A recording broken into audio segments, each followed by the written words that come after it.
Hello everyone, कैसे हो आप सब। एक बार पुनः स्वागत है आप सभी का हमारे अपने YouTube channel Shiv coaching classes पर। उम्मीद करते हैं आप सभी मस्त होंगे, बेहतर होंगे, आप सभी की पढ़ाई भी अच्छे से चल रही होगी। आज की इस वीडियो में हम देखेंगे क्लास 12 बायोलॉजी एनसीईआरटी। देखिए चैप्टर 4 हमारा चल रहा है, जिसमें आज की इस वीडियो में हम देखेंगे गुणसूत्र के प्रकार।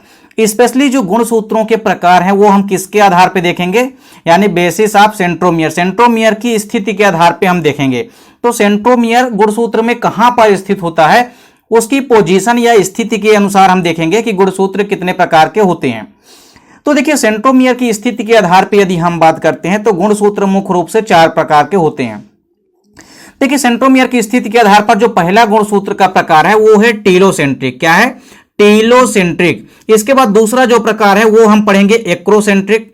इसके बाद देखिए तीसरा जो प्रकार है वो है सब मेटासेंट्रिक, और चौथा जो है वो है मेटासेंट्रिक। तो चारों आपको देखना है सेंट्रोमियर की स्थिति के आधार पर गुणसूत्रों के प्रकार। सबसे पहले यदि हम बात करते हैं टीलोसेंट्रिक की। टीलोसेंट्रिक जैसा कि नाम से ही स्पष्ट है। अभी आपको एक चीज पता होगी, हमने इसके पहले आपको गुणसूत्रों की संरचना की वीडियो आपको प्रोवाइड कराई है। गुणसूत्रों की संरचना में हमने आपको क्या बताया था कि गुणसूत्रों के जो सबसे ऊपरी सिरे पर स्थित होता है वो उसे हम कहते हैं टीलोमियर। क्या कहते हैं उसे हम? टीलोमियर। तो टीलोमियर का मतलब होता है सिरे वाला भाग, जो कि सबसे ऊपरी भाग होता है। तो देखिए यदि गुणसूत्रों में जो सेंट्रोमियर है वो यदि सबसे ऊपरी भाग में स्थित है, कहने का मतलब यह है कि गुणसूत्र हमारा है और उस गुणसूत्र के यदि ऊपरी भाग में सेंट्रोमियर स्थित है तो उसे हम क्या कहेंगे? टीलोसेंट्रिक कहेंगे। तो टीलोसेंट्रिक आपको याद रखना है कि इस प्रकार के गुणसूत्रों में जो सेंट्रोमियर होता है वह एक छोर यानी कि एक सिरे पर होता है, अर्थात एक सिरे पर पाया जाता है।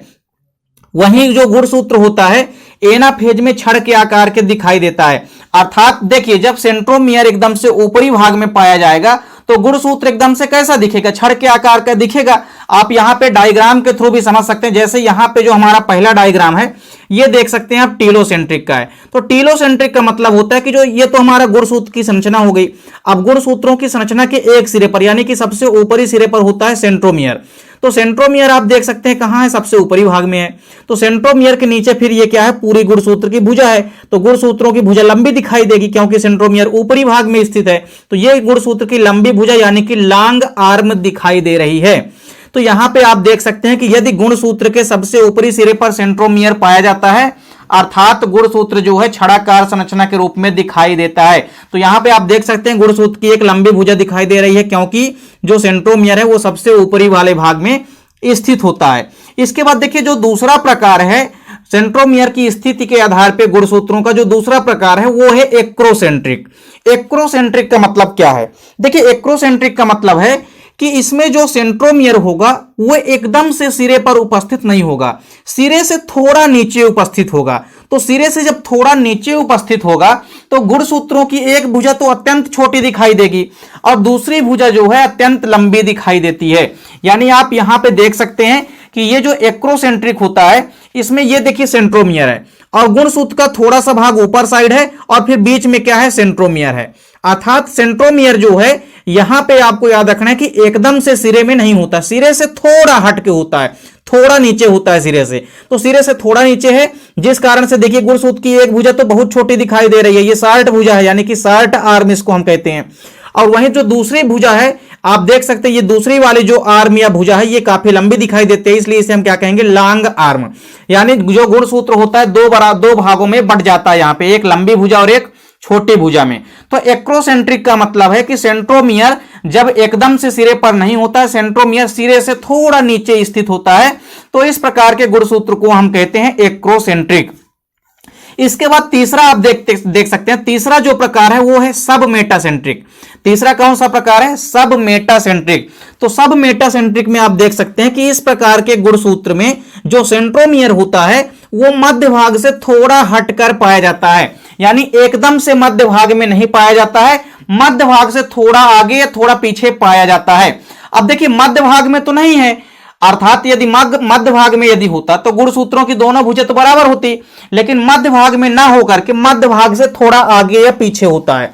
आप यहां पे देख सकते हैं जैसा कि हम बता रहे हैं कि सब मेटासेंट्रिक में क्या होता है कि जो सेंट्रोमियर होता है, देखिए ये एकदम से मध्य भाग में यहां नहीं है, मध्य भाग से थोड़ा आगे साइड है, तो मध्य भाग से थोड़ा हट के स्थित होता है सेंट्रोमियर। उस प्रकार के गुणसूत्र को हम कहते हैं सब मेटासेंट्रिक। तो इसमें भी देखिए, अब चूंकि मध्य भाग में तो स्थित है नहीं सेंट्रोमियर, मध्य भाग से थोड़ा ऊपर स्थित है, जिस कारण से गुणसूत्र की एक भुजा थोड़ी छोटी दिखाई देगी और दूसरी भुजा जो है वो थोड़ी सी लंबी दिखाई देती है।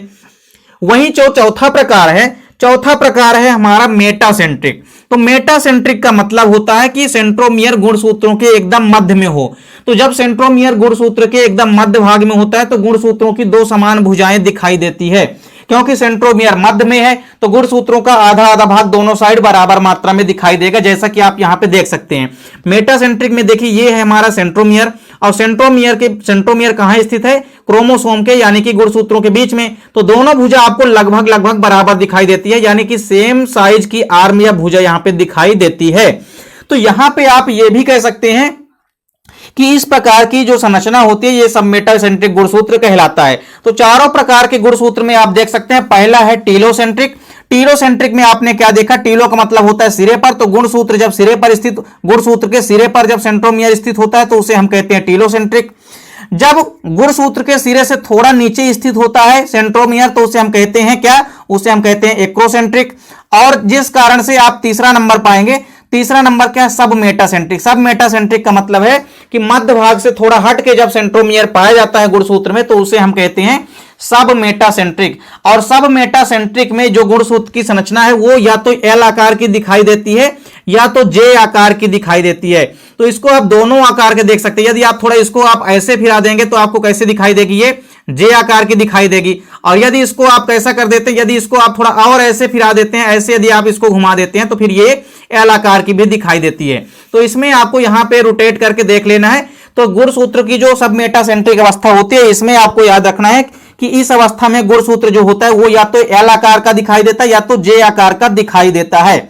इसके बाद आपने देखा कि मेटासेंट्रिक में क्या होता है कि जो सेंट्रोमियर होता है वो गुणसूत्रों के एकदम मध्य भाग में स्थित होता है। तो यहां पे आज के इस वीडियो में हमने देखा कि सेंट्रोमियर की स्थिति के आधार पे गुणसूत्रों के प्रकार। छोटी सी वीडियो है लेकिन इंपॉर्टेंट है, कई बार एग्जाम में पूछी जाती है। उम्मीद करता हूं वीडियो पसंद आई होगी। वीडियो अच्छी लगे तो लाइक और कमेंट जरूर कीजिए। साथ ही साथ दोस्तों के बीच ज्यादा से ज्यादा वीडियो को शेयर कीजिए। चैनल पे यदि नए हैं तो चैनल को सब्सक्राइब अवश्य कर लें, साथ ही साथ बेल आइकन प्रेस कर लीजिए। मिलते हैं नेक्स्ट वीडियो में, तब तक के लिए जय हिंद, वंदे मातरम।